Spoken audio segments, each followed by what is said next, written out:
Bagaimana Pak Yaki ini membuat Pak Ali membuka tangannya? Dengan cara apakah beliau membuka tangan Pak Ali? Ngopi bareng. Dengan dirayu ngopi bareng. Nah sekarang kemudian saya tanyakan ke Pak Ali, Pak Alinya kenapa membuka tangannya? Karena dapat minuman gratis. Karena Power apa namanya? on. Bluetooth mode. Bagi alasan. Alasannya kenapa membuka tangannya? Ini kan bahasanya positif ya. Jadi apalagi Pak Zaki ini kan juga teman baik, sehingga apa yang Pak Zaki katakan pasti teman itu akan menuruti, apalagi diraih dengan kesukaannya. Berarti karena dirayu dengan kesukaannya. Baik, terima kasih atas partisipasinya Bapak. Nah, Pak Ali ini ingin membuka atau jadi berhasil membuka tangannya karena ada rayuan sesuai dengan keinginannya Pak Ali. Yang ingin saya tanyakan pada Bapak Ibu dulu, Pak Ali ini membuka tangannya itu berdasarkan keinginannya Pak Ali atau keinginannya Pak Zaki? Duanya. Enggak dipikirkan lagi. Pak Ali ini membuka tangannya itu berdasarkan keinginannya Pak Zaki atau keinginannya Pak Ali? Pak Ali. Dan pendapat Pak Zaki. Coba Bu Wendy, kenapa berpendapat bahwa itu adalah keinginannya Pak Ali? Nah, Pak Ali sadar, ya ini bukan. Nah, ya, karena ada rayuan. Sebenarnya keinginan membuka atau tidak membuka itu berdasarkan dari keinginan intrinsik diri kita masing-masing. Bisa saja Pak Ali tadi, cuma kopi tidak mau buka kan bisa. Tapi Pak Ali tadi sudah nyerah di awal, pakai kopi aja sudah diserahkan barang berharga. Selanjutnya, perubahan paradigma belajar itu mengikuti teori dari William Glasser. Yang pertama adalah ilusi guru itu mengontrol murid. Selama ini yang terjadi di lapangan adalah kita merasa kita itu bisa mengontrol murid kita masing-masing. Jadi di dalam kelas kita sudah pasti ada bayangan A, B, C, D. Ternyata anak itu berlaku kebalikannya. Kita pasti jangan seperti itu, harus seperti ini dan sebagainya. Itu bayangan kita dan ternyata ada di lingkungan kita. Dan yang kedua, ilusi bahwa semua penguatan positif itu efektif dan bermanfaat. Di dalam pembelajaran kita itu kita sering, ayo kerjakan nanti ini, nanti itu, atau terkadang ada juga kita mengikuti lomba dan hasilnya seperti ini. Atau mungkin penguatannya adalah pasti diberikan ujian. Jadi supaya anaknya itu mau melakukan apa yang kita lakukan. Selanjutnya adalah ilusi bahwa kritik dan membuat orang merasa bersalah dapat menguatkan karakter. Kita sering sekali dalam kehidupan sehari-hari kita itu ada perbuatan semacam ini tidak cocok dengan kita, mungkin langsung jangan begitu, tapi ini. Mungkin kita berpikir dengan cara seperti itu akan menguatkan karakter anak tersebut supaya berubah menjadi sesuai keinginan kita. Kemudian yang keempat, ilusi bahwa orang dewasa memiliki hak untuk memaksa. Di dalam kehidupan sehari-hari kita sebagai orang dewasa merasa anak-anak harus mengikuti kita, seperti itu.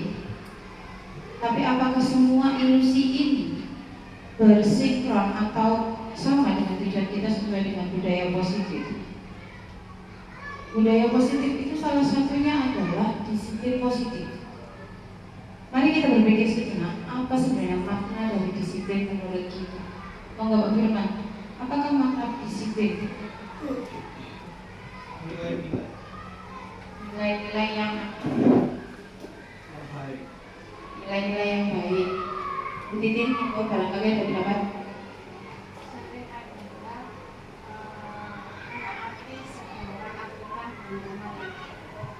Menaati segala aturan dan norma yang ada. Boleh. Kita lanjutkan. Nah, disiplin positif dalam budaya kita itu ada makna kata disiplin. Dimaknai menjadi sesuatu yang harus dilakukan seseorang. Ini sesuai dengan yang dikatakan Bu Titin tadi ya.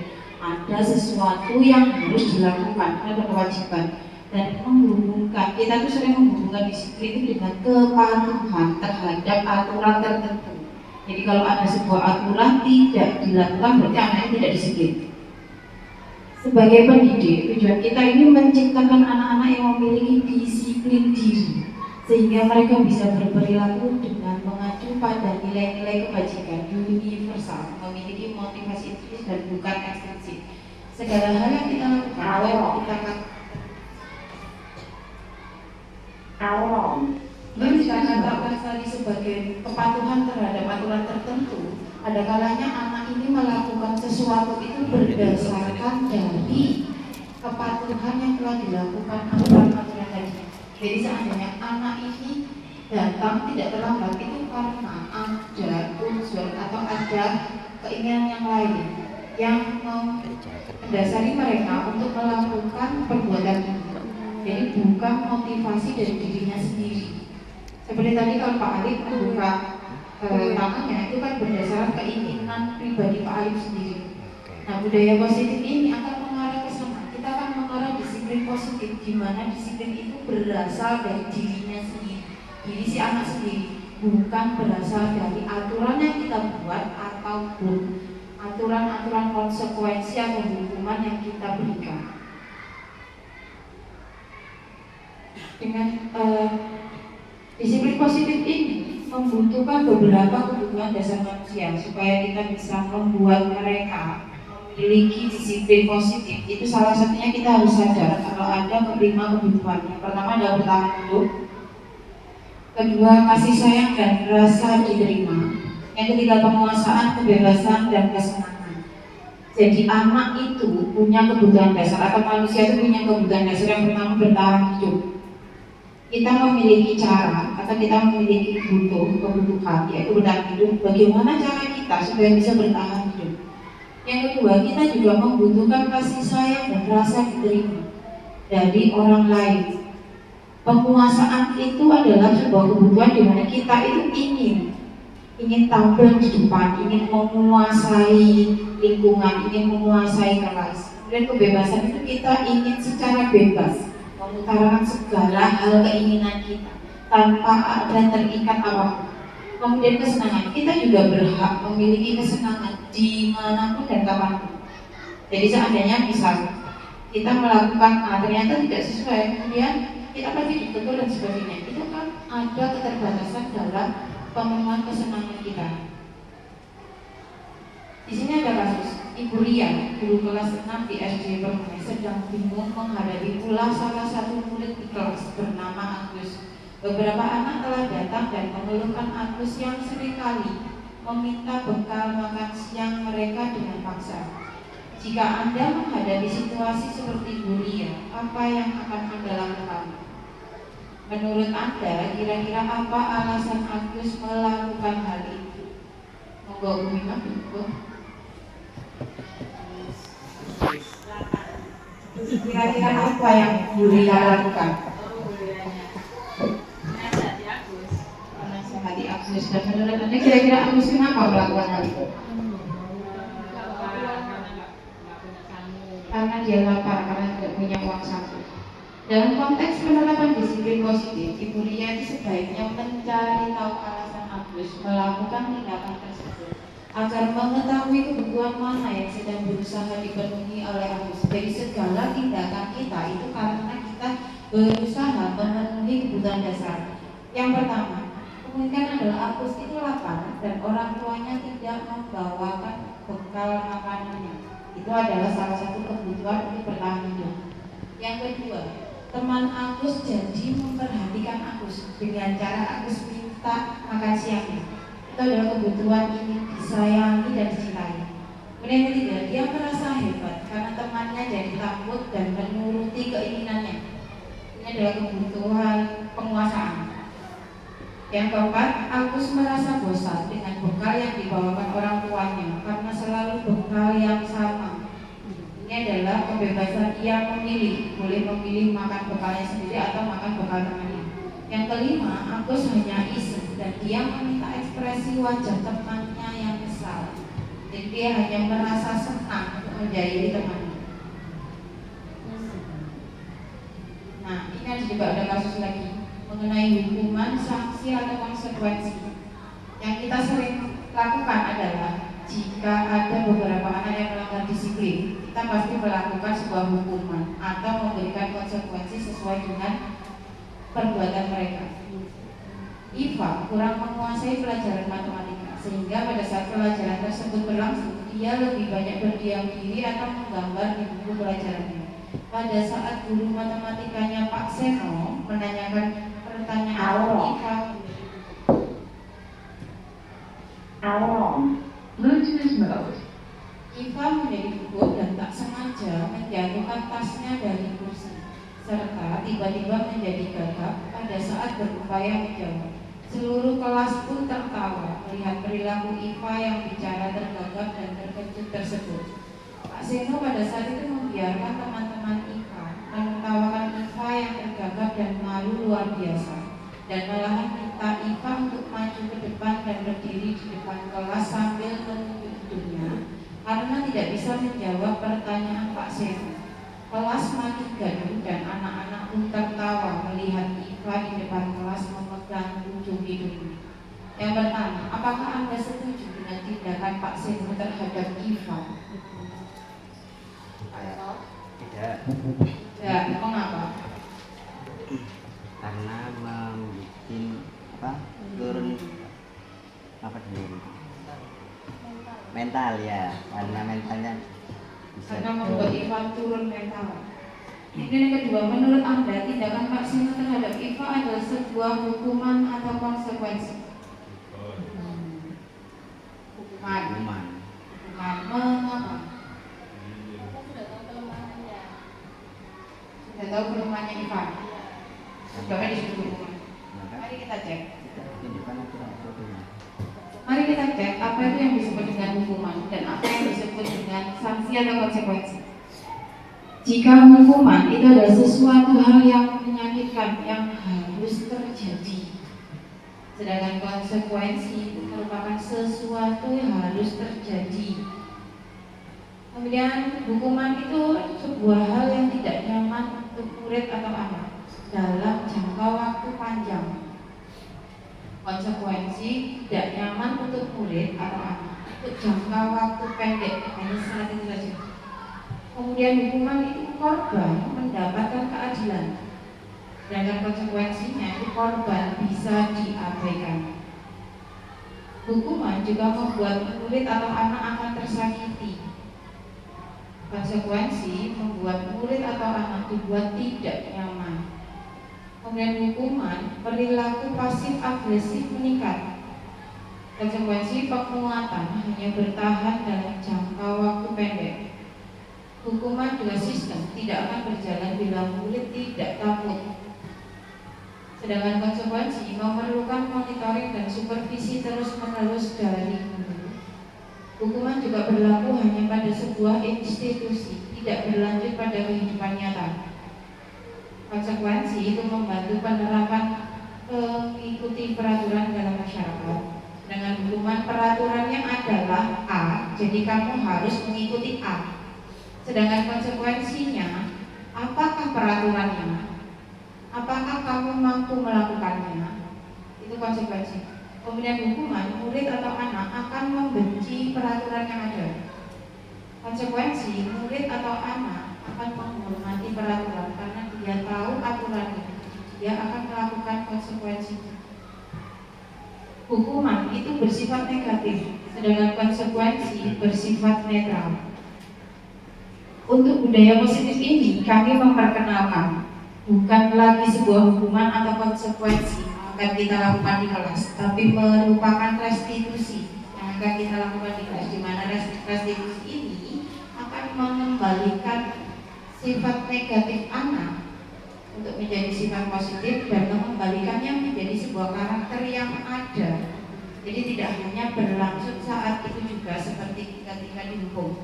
Seandainya anak kamu tidak bawa topi, kita hukum. Biasanya pasti bawa topi, tapi hanya saat itu. Bukan topi itu dipakai bukan karena keinginan dia memakai topi, tapi karena takut untuk dihukum. Dalam budaya positif ini kita memperkenalkan yang namanya restitusi. Restitusi itu merupakan pilihan. Jadi bukan berasal dari kita, tapi kita kembalikan ke anak lagi. Ini adalah merupakan pilihan yang akan dipilih anak, dilakukan atau tidak. Kemudian restitusi itu juga menguatkan untuk murid atau anak dalam jangka waktu panjang. Kegiatan restitusi yang akan kita lakukan ini akan memberikan penguatan atau melakukan kegiatan itu dalam jangka panjang. Dan yang menjadi korban akan mendapatkan ganti.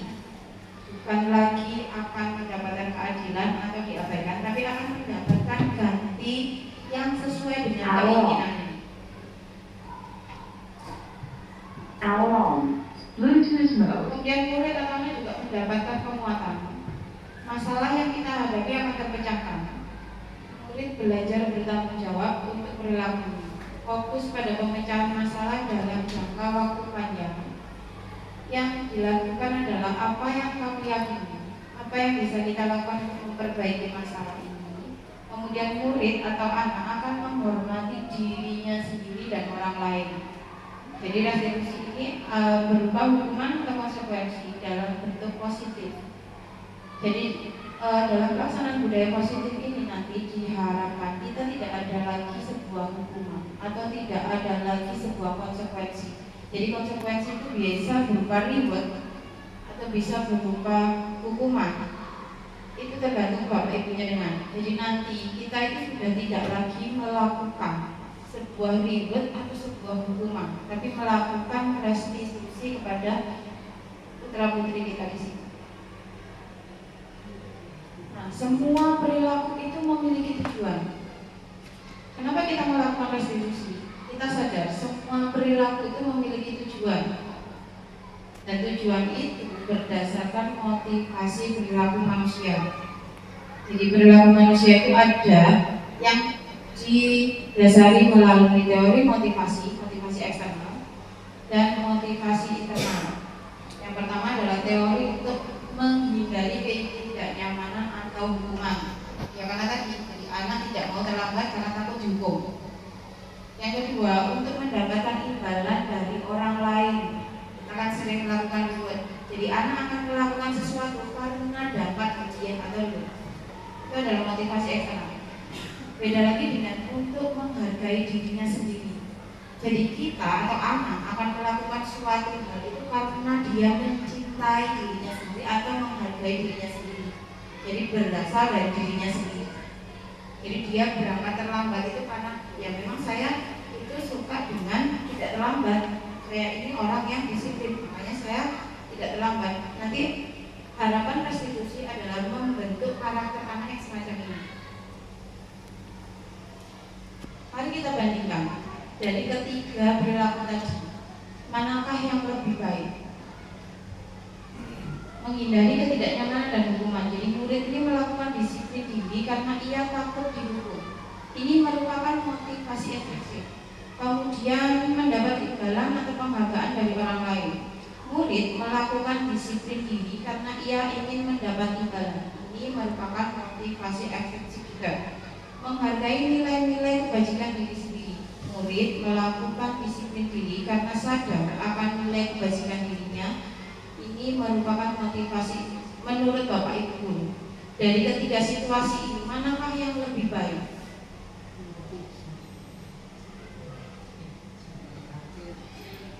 Yang ketiga. Jadi kita sepakat yang paling baik adalah yang ketiga. Jadi mari kita sepakat, kita hilangkan hukuman dan juga konsekuensi yang berada di kelas. Kita ganti dengan yang namanya restitusi. Konsep disiplin positif itu melakukan pendekatan restitusi, yaitu menanamkan disiplin positif pada murid dengan cara restitusi. Restitusi itu apa? Restitusi itu proses menciptakan kondisi bagi murid untuk memperbaiki kesalahan mereka, sehingga mereka bisa kembali pada kelompok mereka dengan karakter yang lebih kuat lagi. Jadi kita tidak akan memberikan hukuman, kita tidak akan memberikan reward. Kemudian ciri-ciri restitusi itu adalah bukan menebus kesalahan, namun belajar dari kesalahan. kemudian memperbaiki hubungan, menawarkan bukan memaksa. Kita menuntun ke dalam, melihat apa yang ada di dalam diri anak, mencari kebutuhan dasar yang mendasari perilaku atau tindakan anak tersebut, fokus pada karakter bukan tindakannya, menguatkan dan fokus pada solusi. Contoh kasusnya, ada siswa sering tidak mengerjakan PR. Jika kita memilih sebuah hukuman, guru menghukum siswa tersebut hormat bendera selama 10 menit. Akibatnya adalah guru marah dan murid menjadi takut. Ini adalah jika kita melakukan hukuman. Kemudian konsekuensi. Konsekuensi. Guru memberikan konsekuensi mengerjakan PR-nya saat istirahat atau dikerjakan sebanyak 3 kali lipat. Guru tegas dan siswa menghormati peraturan. Jadi konsekuensi ini dilakukan setelah adanya kesepakatan antara murid dan guru. Jadi kalau tidak mengerjakan PR harus mengerjakan di luar atau saat istirahat. Kalau restitusi, guru menanyakan keyakinan kelasnya dulu kepada siswa dan membantu siswa tadi menyelesaikan masalahnya. Guru terbuka dan siswa menghormati gurunya dan orang lain. Jadi bukan semata-mata langsung kita suruh, kita hadapkan kepada sebuah keadaan yang harus dia lakukan. Tapi kita bantu dirinya dulu, bantu diri siswa kita mengenali kesalahannya dan memberikan atau menawarkan sebuah solusi yang ia ciptakan sendiri, bukan solusi yang berasal dari jenengan. Biasanya kan kamu tidak mengerjakan PR, boleh kerjakan ketika istirahat. Nanti ketika restitusi yang berlangsung adalah tidak mengerjakan soal dan apakah sebabnya, apakah yang ingin dia lakukan untuk memperbaiki kesalahannya. Jadi solusinya akan berasal dari anak itu sendiri, bukan dari bapak ibu. Nah, sebagai guru, bagaimana cara kita menjalankan restitusi tadi? Di dalam kelas kita memiliki 5 posisi kontrol restitusi. Yang pertama berupa penghukum, yang kedua pembuat rasa bersalah, yang kita sebagai teman, keempat sebagai pemantau, yang kelima sebagai manajer. Sebagai penghukum, kita di dalam kelas boleh 1 kali 2 kali Anda harus A, Anda harus B. Tapi kami sarankan posisi penghukum ini dihindari atau tidak kita lakukan, karena penghukum itu bisa menyakiti diri anak. Yang kedua, pembuat rasa bersalah. Pembuat rasa bersalah ini seperti kita menanyakan kembali ke anak, tapi dengan sebuah kekecewaan. Ibu sangat kecewa sekali dengan kegiatan kali ini. Ibu tidak suka dengan tindakan ini. Itu kita membuat mereka merasa bersalah. Ini sebagai teman, ayo kenapa sih kamu melakukan itu? Jadi kita menyandingkan diri, berdiskusi dengan mereka seolah-olah kita teman mereka. Kemudian sebagai pemantau itu ketika anak melakukan kesalahan, kita mengembalikan dia dulu. Ayo, apa yang sudah kalian langgar? Yang mana aturannya? Jadi kita kembalikan tindakan mereka itu kepada peraturan atau disiplin sekolah tadi. Yang terakhir adalah sebagai manajer. Sebagai manajer, seperti hal yang tadi yang kata, manajer itu melakukan restitusi. Jadi tidak lagi melakukan penghukuman, melakukan pembuat rasa bersalah, tidak. Tapi kita berusaha menjadi seorang manajer di dalam kelas. Jadi kita bisa mengelola bagaimana siswa nanti melakukan atau memecahkan solusinya. Dan diharapkan semua guru akan menjadi seorang manajer. Nah, berikut ada beberapa kasus. Ada satu kasus contoh. Ada siswa yang tidak memakai atribut lengkap saat upacara bendera. Apa yang akan bapak atau ibu guru lakukan jika kita tadi kembali kepada restitusi? Monggo Bu Dini, barangkali Bu Dini bisa Jawab pertanyaan.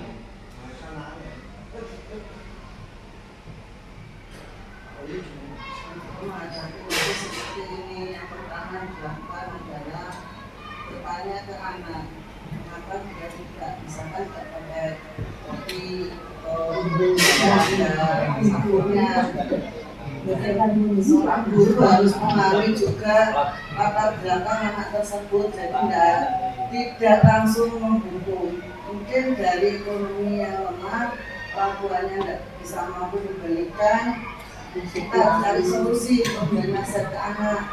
Kamu kalau besok lagi pakai misalkan ikat pinggang, kalau tidak mampu beli 15.000 langsung nak ditabung. Jadi kita membeli anak hukuman itu tidak sekedar langsung dihukum di berdiri 15 menit atau berdiri di depan orang banyak, ya, tapi harus ada pendekatan secara individu. Jadi anak merasa juga tidak terhubung dan anak diberi pengarahan solusi apa yang menjadi masalahnya. Jadi tidak hanya kata-kata verbal yang bisa menyakiti, tapi juga kadang kita pegang anak dengan rasa agak jengkel. Itu kadang-kadang sudah bisa merasakan, oh saya ini sedang tidak enak, pada saya itu tidak baik. Tapi dengan kita menyentuh, misalkan pundaknya, besok lagi pakai sabuk atau besok lagi pakai dasi, beli. Kalau nggak punya uang ya dicicil, tabung. Tidak hanya sekedar kita marah-marah mengeluarkan volume suara yang tinggi ke anak, itu juga mereka akan merekam. Oh ternyata boleh, kalau marah itu boleh ya, kalau marah-marah itu dengan suara yang keras gitu kan.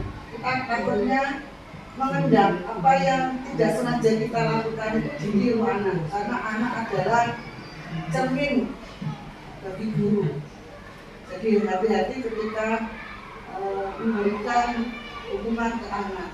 Itu yang menurut saya yang saya pahami ya, seperti itu harus bisa ditiru, dibuku, juga bisa jadi cermin yang baik bagi anak didik kita. Baik, terima kasih. Jadi menurut Bu Dwi, jika ada kasus seperti ini, yang pertama adalah ditanyakan dulu latar belakangnya, apa anak tersebut melakukan pelanggaran, kemudian baru diberikan solusi. Jadi solusinya dari Bu Dwi sendiri.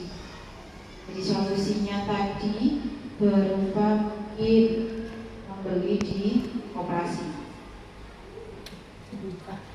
Nah, ini mari kita lihat apakah Bu Dwi tadi itu berada di posisi yang mana kira-kira dengan cara Bu Dwi melakukan solusi tadi.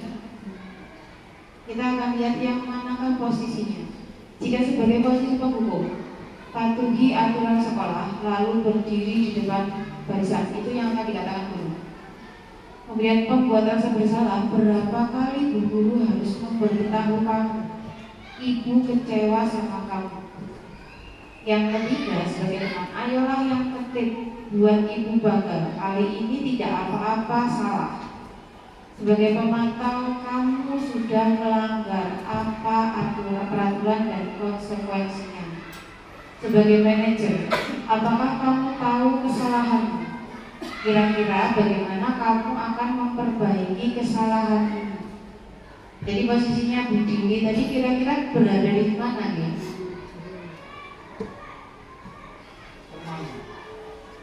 Teman, manajer. Sebagai manajer, benar sebagian sudah dilakukan sebagai manajer, baru sebagian. Karena yang kalimat terakhir, kira-kira bagaimana kamu memperbaiki kesalahan ini, itu harusnya muncul dari diri anak sendiri, bukan dari guru. Kalau faktor usia kita, antara mereka satu belum bisa. Iya sama.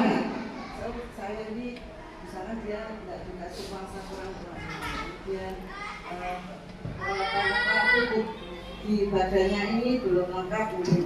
Ini kelas itu kan cuma jam saja, itu kalau sudah diberi untuk faktor usia anak-anak usia kelas 1 itu kan harus dibimbing. Ya. Kalau ada punya anak ini, karena sebelumnya punya sudah tahu kondisi siswanya itu seperti ini, latar belakang ekonomi dari dibimbing seperti itu. Apakah kita harus nunggu anak itu berpikir dulu? Anak kelas 1 belum bisa. Sama. Untuk restitusi itu sama perlakuannya. Jadi kita memang kalau memang kelas 1 kita tunggu sampai kelas 1 itu berpikir. Itu sebabnya nanti anak itu akan kalau kita yang namanya bernalar kritis. Karena kita perlakukan sama seperti itu. Jadi bukan dari kita, tapi dari diri siswa itu sendiri. Walaupun kelas 1, terserah mereka nanti namanya kelas 1 kadang pikirannya nggak akan sesuai dengan pikiran kita. Boleh tapi dengan arahkan. Boleh diarahkan, tapi sebelumnya adalah dengarkan dulu apa kata mereka. Jadi tidak boleh kita langsung memutuskan solusinya A, solusinya B. Bukan, tapi kita tunggu dari mereka. Bagaimana cara Anda menuntut mereka supaya mereka itu mengutarakan keinginannya. Jadi seperti itu. Boleh, solusinya itu boleh panjenengan berikan, tapi harus setelah siswa tersebut melakukan. Enggak kan logo. Ini akan membangun sebuah anak yang bisa bernalar kritis tadi.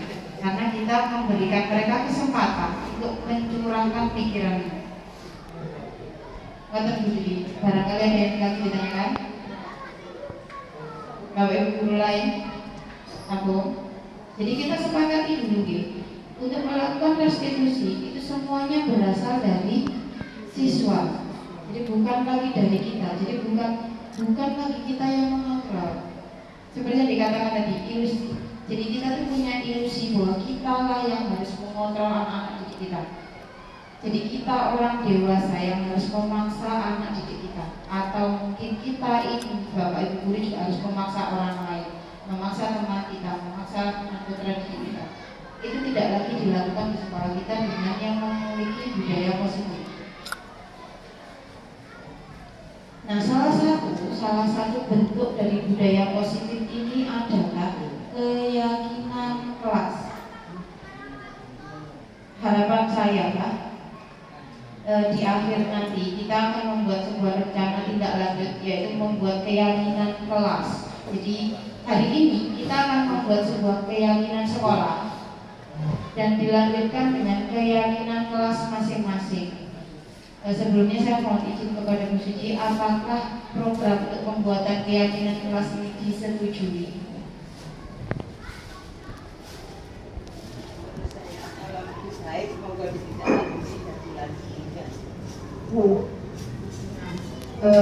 Jadi kalau menurut Bu Suci, kalau ini memang baik, mohon dilanjutkan.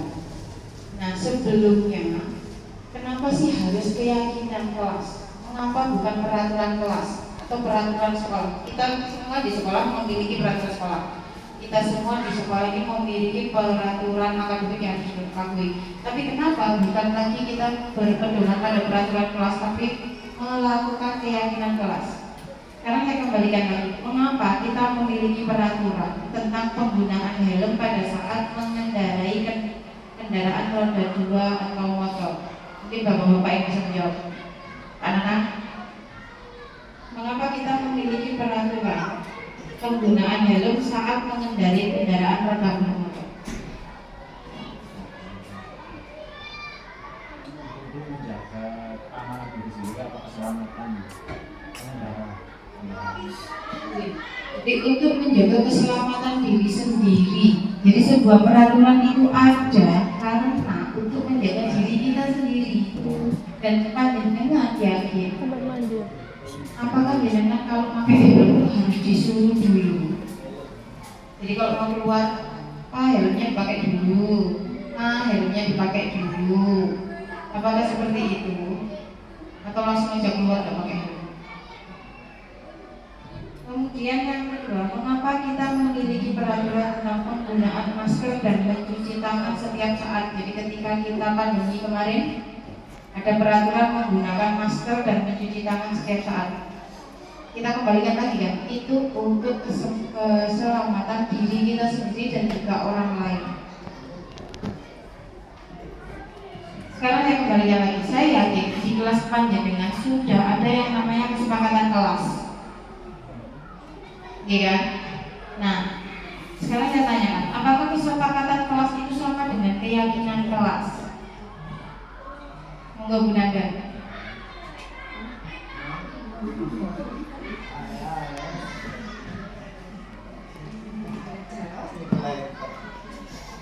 Berbeda atau sama?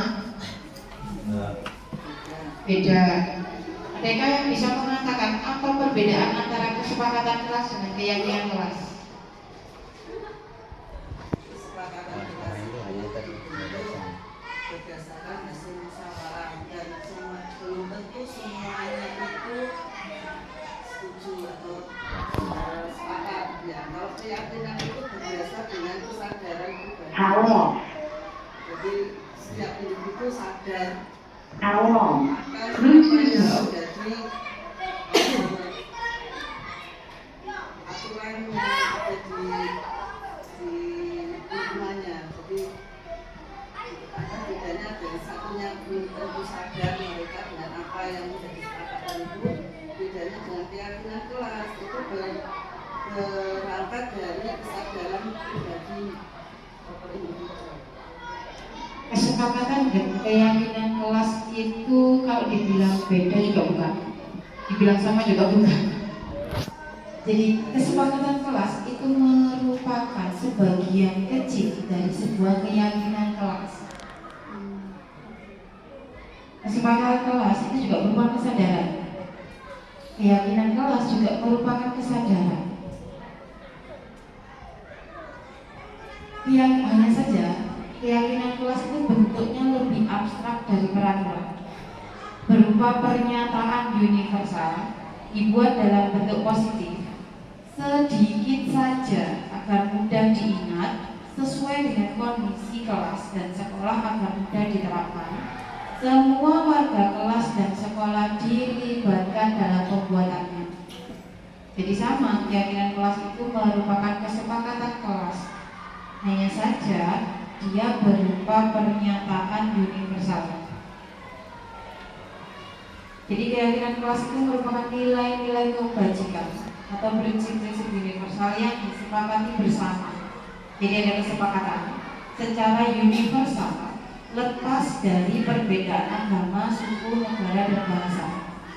Menurut dosen, suatu keyakinan akan lebih memotivasi diri seseorang dari dalam diri. Seseorang akan lebih bersemangat untuk menjalankan keyakinannya daripada hanya sekedar mengikuti peraturan.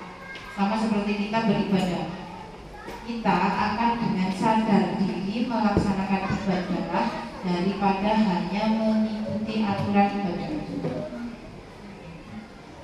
Nah, di sini letaknya, letak keyakinan kelas, dan ini letak kesepakatan kelas. Jadi kesepakatan kelas itu juga merupakan bagian dari sebuah keyakinan kelas.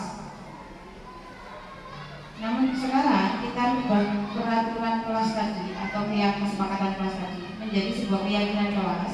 Kemudian kita dukung dengan lingkungan yang positif supaya menjadi budaya positif yang bisa tampak di sekolah kita. Nah, sebelum ke keyakinan kelas, saya akan memperkenalkan namanya nilai-nilai kebajikan universal. Jadi ada beberapa. Kalau dari Indonesia ada profil pelajar Pancasila, kemudian ada 9 pilar karakter, ada IPD atau PYP. Jadi nilai-nilai inilah yang akan kita buat sebuah keyakinan. Kalau saran saya, karena kita sedang melakukan kurikulum kurmer, jadi lebih baik kita mengacu pada profil pelajar Pancasila. Jadi nanti keyakinan kelas kita akan berupa beriman, mandiri, bernalar kritis, berkebinekaan, bergotong royong atau kreatif. Jadi yang digunakan untuk membuat keyakinan kelas tidak lagi kata-kata peraturan kelas harus datang tepat waktu, tapi kita gunakan kata-kata ini, yaitu kata-kata kebajikan universal.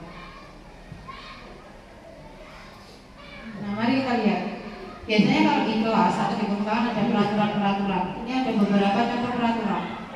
Yang pertama adalah selalu kembalikan buku ke tempatnya.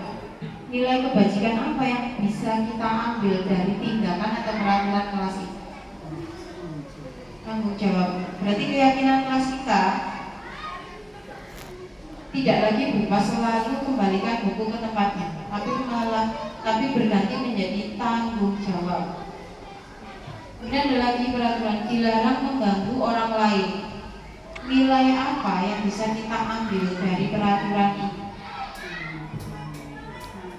Nilai menghormati. Jadi keyakinan kelas kita tidak lagi dilarang mengganggu orang lain, tapi berganti menjadi menghormati orang lain dan diri sendiri. Kemudian ada peraturan hadir di sekolah 15 menit sebelum pembelajaran dimulai. Ini menjadi nilai-nilai apa yang bisa kita ambil dari peraturan sekolah ini?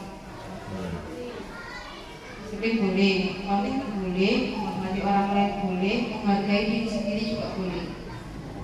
How long? Bluetooth mode. Nah, ada peraturan dilarang melakukan kekerasan. Jadi nilai apakah yang bisa kita ambil dari kata-kata kesepakatan ini? Ada nilai menghormati orang lain dan juga ada nilai keselamatan. Dilarang merokok. Ada nilai menghormati orang lain dan kesehatan. Kemudian jangan berlari di dalam kelas. Jadi kita memiliki nilai keselamatan dan keamanan. Bagaimana cara kita membentuk keyakinan kelas? Yang pertama kita lakukan adalah keyakinan kelas itu bersifat lebih abstrak daripada peraturan yang lebih rinci dan konkret. Jelaskan dulu kepada peserta didik kita bahwa kita akan membuat keyakinan kelas dengan menggunakan kata-kata kebajikan universal. Jadi mereka nanti tidak akan bingung. Apa sih tiba-tiba diganti seperti ini? Apa ini? Mari kita jelaskan kepada mereka apa itu keyakinan kelas dan bagaimana keyakinan kelas itu dibentuk, mengapa menggunakan kata-kata kebajikan universal. Yang kedua, keyakinan kelas berupa pernyataan universal. Jadi kita harus memperkenalkan kepada anak-anak nilai-nilai kebajikan universal. Pernyataan keyakinan kelas dibuat dalam bentuk positif. Tidak ada lagi kata tidak atau kata-kata dilarang, tapi kita menggunakan sebuah kata positif. Kemudian keyakinan kelas hendaknya tidak terlalu banyak sehingga mudah diingat dan dipahami. Kalau jumlah kesepakatan kelas itu misalnya ada 10, nanti kita keyakinan kelas hanya bisa 3 atau 2 sesuai dengan keyakinan kita masing-masing. Semua warga kelas ikut berkontribusi dalam pembuatan keyakinan kelas lewat kegiatan tukar pendapat. Jadi ketika panjenengan membuat keyakinan kelas harus melibatkan semua peserta didik dan juga wali kelas masing-masing. Bersedia meninjau kembali keyakinan kelas dari waktu ke waktu. Jadi keyakinan kelas ini bukan dibuat 1 tahun sekali kemudian dibaca sudah dilupakan. Tapi keyakinan kelas ini kita tinjau kembali sesuai dengan situasi. Apabila keyakinan kelas ini sudah mulai bergeser, boleh kita buat kembali keyakinan kelas itu dan dipajang kembali sesuai dengan kesepakatan dari kelas itu. Jadi keyakinan kelas ini tidak harus 1 kali dibuat selesai, tapi dilupakan. Jadi keyakinan kelas ini terus kita pantau pelaksanaannya. Ini contoh kesepakatan kelas. Mungkin di kelas-kelas sudah ada seperti ini. Kesepakatan kelas yang pertama, membuang sampah pada tempatnya, bermain bola di lapangan, tidak di kelas.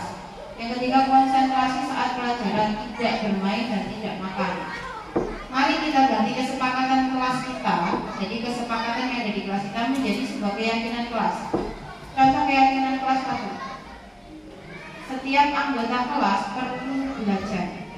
Kalau anak-anak kelas 1 biasanya pasti hanya di kelas kalian mau apa? Di kelas ini biasa kata-katanya cukup sederhana. Jadi setiap anggota kelas perlu belajar.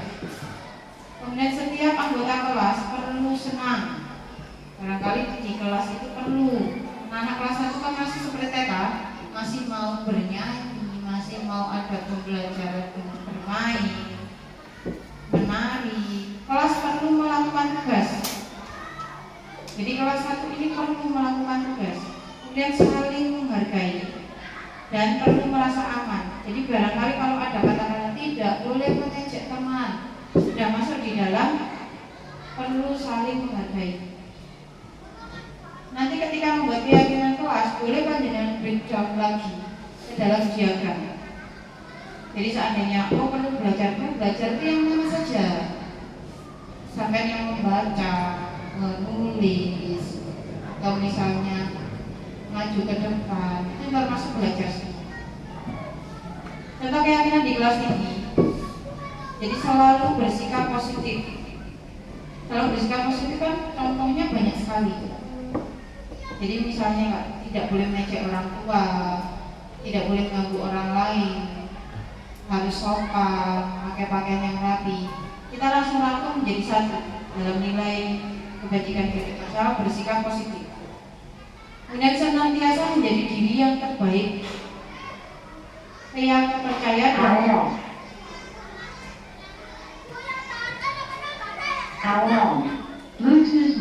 percaya dan menghormati orang lain serta barang miliknya, berkomitmen terhadap setiap tugas, senantiasa membantu.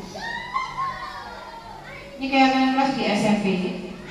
Jadi cuma 3 kata: hormat, bekerja, dan diterima dan dimiliki. Dimana ketiganya ini memiliki definisi. Hormat, kami meyakini bahwa sangat penting untuk menghormati semua orang dan barang milik orang lain. Bekerja, kami meyakini bahwa sangat penting untuk mengerjakan segala pekerjaan atau mengikuti kegiatan yang telah ditugaskan. Diterima dan dimiliki, kami meyakini bahwa sangat penting untuk merasa diterima pada suatu kelompok dan saling peduli satu dengan yang lainnya. Jadi keyakinan kelas tidak lagi kita temui, tidak boleh terlambat, jangan berlarian, jangan makan minum. Jadi kita temui aturan-aturan itu di dalam kelas, tapi kita merubah sebuah aturan-aturan tadi menjadi kalimat-kalimat positif dengan mengacu pada kebajikan-kebajikan universal yang kita yakini.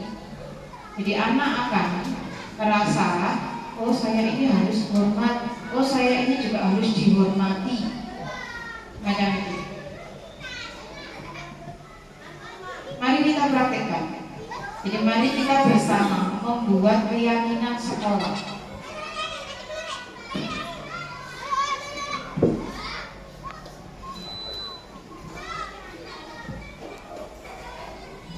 Harus kita patuhi di dalam sekolah. Tidak hanya dipatuhi oleh siswa, tapi juga dipatuhi oleh guru.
Kamu nulis apa lo lalu? Kamu nulis apa lalu? Iya. Ini besok mang contohin dulu. Yang pertama, kebersihan ruangan dengan membuang sampah ke tempatnya. Kira-kira kebajikan universal apa yang kita bisa ambil dari nilai menjaga kebersihan ruangan dengan membuang sampah ke tempatnya?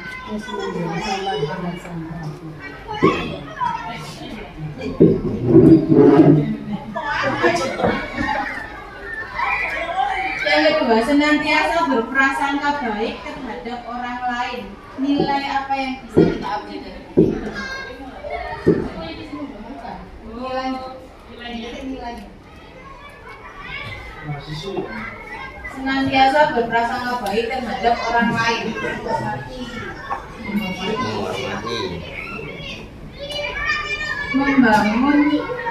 Membangun norma-norma yang positif. Nilai apa yang bisa kita ambil dari kalimat ini? Disiplin.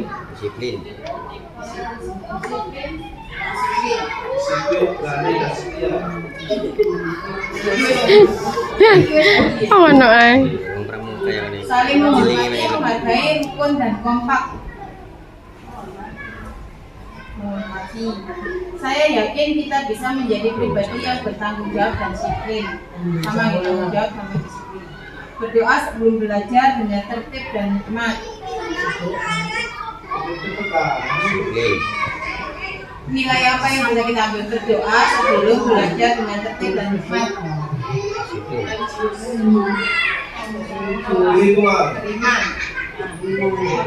Beriman bertanggung jawab. Saling menghormati dan menyayangi antar teman. Mari kita buat kelas kita aman dan nyaman. Jadi menghormati. Siswa memakai atribut yang lengkap. Datang ke sekolah tepat waktu.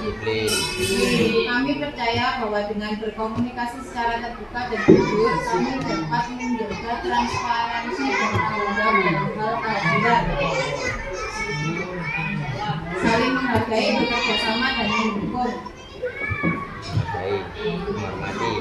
Piket sesuai jadwal, buang sampah pada tempatnya, tidak boleh bertengkar, harus saling menghormati sesama teman. Datang hadir di sekolah tepat waktu, berperilaku sopan dan menghormati guru serta menyayangi teman.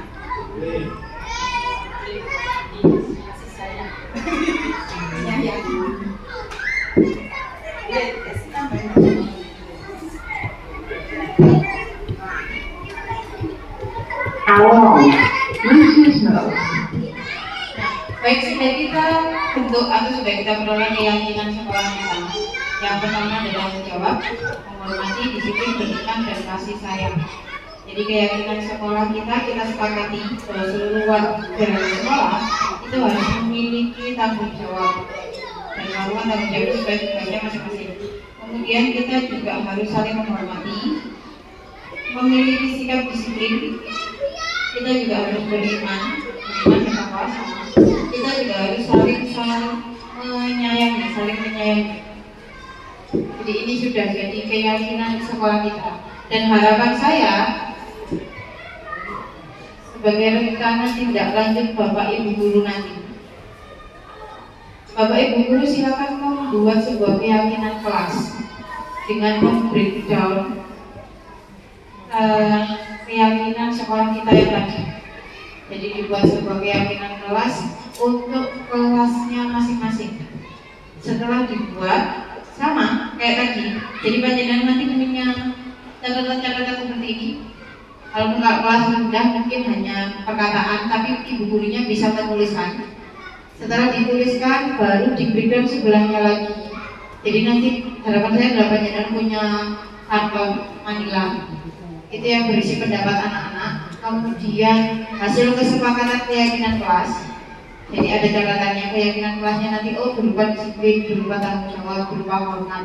Setelah itu kesepakatan tadi ditandatangani seluruh warga kelas. Jadi anak-anak maju, kalau mungkin kelas 1 hanya menuliskan namanya atau mungkin menempelkan jarinya untuk buat stempel jempol atau stempel tangan. Itu pasti menyenangkan bagi anak-anak kelas rendah. Monggo dilakukan di awal semester. Jadi nanti harapan saya RTL ini nanti akan saya foto dan akan saya masukkan sebagai aksi nyata tugas hari ini. Jadi pasan atau implementasi dari diseminasi budaya positif yang ada di SDN Wonocolo 1. Karena nanti harus diupload di PMR. Dan dengan cara panjenengan membuat keyakinan kelas tadi, itu bisa menjadi salah satu peserta atau bisa memiliki bisa digunakan, kita sudah memiliki satu sertifikat. Jadi kita sudah menjadi peserta berbagi praktik baik. Itu bisa dipakai untuk semester 4.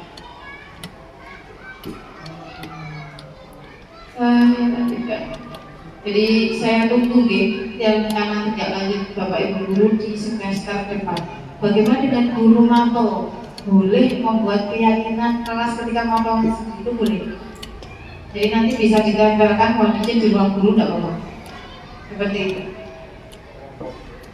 Selanjutnya untuk restitusi tadi. Jadi kita tadi sepakat melakukan restitusi, bukan lagi hukuman atau konsekuensi. Kita sepakat melakukan restitusi. Restitusi ini ditawarkan dengan cara segitiga restitusi. Jadi untuk Bapak Ibu yang merupakan tim TPPK itu, kita bisa mengadopsi atau melaksanakan segitiga restitusi ini dalam menangani pelanggaran peraturan sekolah. Bagaimana segitiga restitusi ini kita praktekkan? Segitiga restitusi ini merupakan proses menciptakan kondisi bagi murid untuk memperbaiki kesalahan mereka, sehingga mereka bisa kembali pada kelompok mereka dengan karakter yang lebih kuat. Melalui restitusi guru dapat satu, membantu murid menjadi lebih memiliki tujuan, disiplin positif, serta memulihkan dirinya setelah berbuat salah. Kemudian membantu murid untuk jujur pada diri sendiri dan mengevaluasi dampak dari kesalahan yang dilakukan, memberikan penawaran bukan paksaan. Jadi kita nanti ini kemarin waktu PI sebelumnya, pertemuan sebelumnya sama PP saya, kita itu diusahakan untuk melakukan refleksi. Refleksi ini adalah salah satu bentuk restitusi. Jadi kita buatkan segitiga restitusi berupa refleksi kesalahan. Ini cara segitiga restitusi. Ada 3 tahap. Yang pertama adalah memvalidasi atau menstabilkan identitas. Itu yang pertama. Menstabilkan identitas. Along.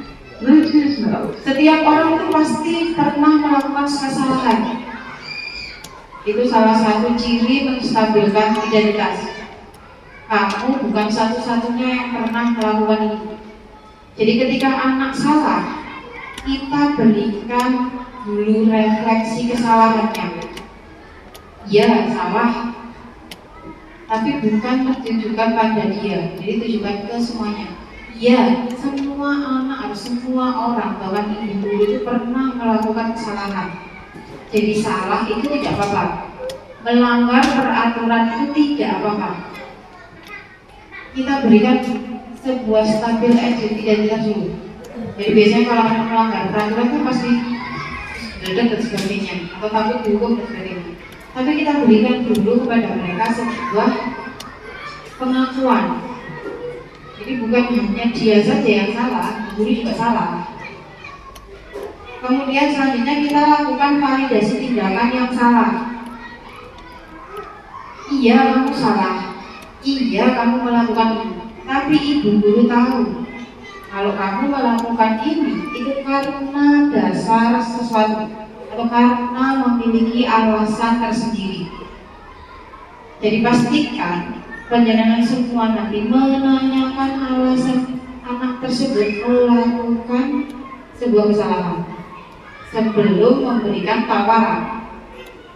Setelah dilakukan tindakan atau validasi tindakan yang salah, kita lakukan menanyakan keyakinan. Karena nanti kita sudah praktek punya keyakinan sekolah, punya keyakinan kelas. Kita kembalikan atau kita tanyakan keyakinan kelas ini kepada anak tersebut. Nilai-nilai apakah yang sudah kita sepakati? Jadi nanti kan anaknya pasti, oh ini. Jadi kan tahu nilai kesepakatannya. Iya. Jadi kamu ini nanti kira-kira kamu sudah tidak melakukan keyakinan yang mana? Kembalikan mereka pada keyakinan yang sudah disepakati di kelas. Kemudian berikan dia kembali Jadi setelah kemudian, oh saya melanggar keyakinan menghormati Bu. Kembali lagi, apakah yang kamu lakukan tadi itu sudah menghormati orang lain, menghormati diri sendiri? Nanti dia akan bercerita. Setelah panjenengan semua lakukan itu, baru panjenengan tawarkan. Bagus. Dan sekarang kamu sudah tahu ini salah. Kamu sudah melakukan pelanggaran keyakinan ini. Tawarkan kepada dirinya untuk memperbaiki kesalahan ini. Kira-kira apa yang ingin kamu lakukan? Jadi tawarkan dulu ke mereka. Oh, saya besok tidak mau terlambat lagi. Dengan cara apa? Jadi harus ada cara yang jelas, tidak hanya keinginan. Saya tidak akan terlambat, besok saya tidak terlambat. Caranya seperti apa? Jangan hanya diinginkan saja. Jadi harus ada sebuah ganti perilaku dari kesalahannya hari ini. Misalnya hari ini saya datang terlambat. Berarti gantinya apa? Oh, besok saya tidak terlambat. Caranya besok saya bareng si A supaya tidak terlambat. Besok saya datang langsung menemui ibu. Boleh. Jadi tawarkan dulu keinginan mereka menyelesaikan masalahnya dia sendiri. Kalau sudah, mari disepakati. Besoknya dilihat lagi, apakah sudah dilakukan atau tidak. Lakukan terus segitiga restitusi ini sampai dia melakukan sesuai dengan apa yang kita inginkan. Sekali lagi ditekankan pada segitiga restitusi ini tidak ada paksaan. Hanya ada ketelatenan dulu, kesabaran dulu, menuntun anak tersebut melakukan keyakinan kelas.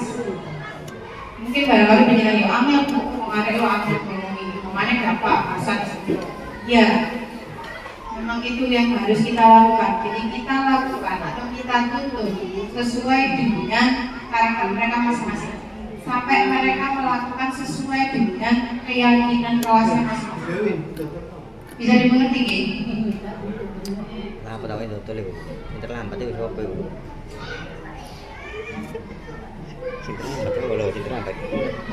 Nah, jadi mari kita terapkan segitiga restitusi ini bersama. Barangkali nanti ada dokumentasinya. Saya bersedia merekam dokumentasi itu. Barangkali ada suatu barangkali nanti ada suatu pelanggaran tertentu, Bapak Ibu guru menangani, karena terkadang kita kan ada piket itu. Nanti piket itu bisa melaksanakan atau mempraktikkan segitiga restitusi lagi.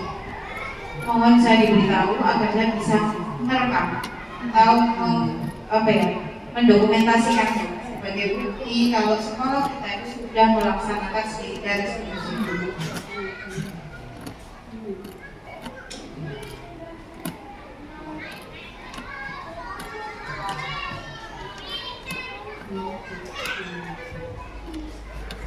Terakhir dari saya, bila kita ingin membuat kemajuan perlahan, sedikit-sedikit, ubahlah sikap atau perilaku Anda.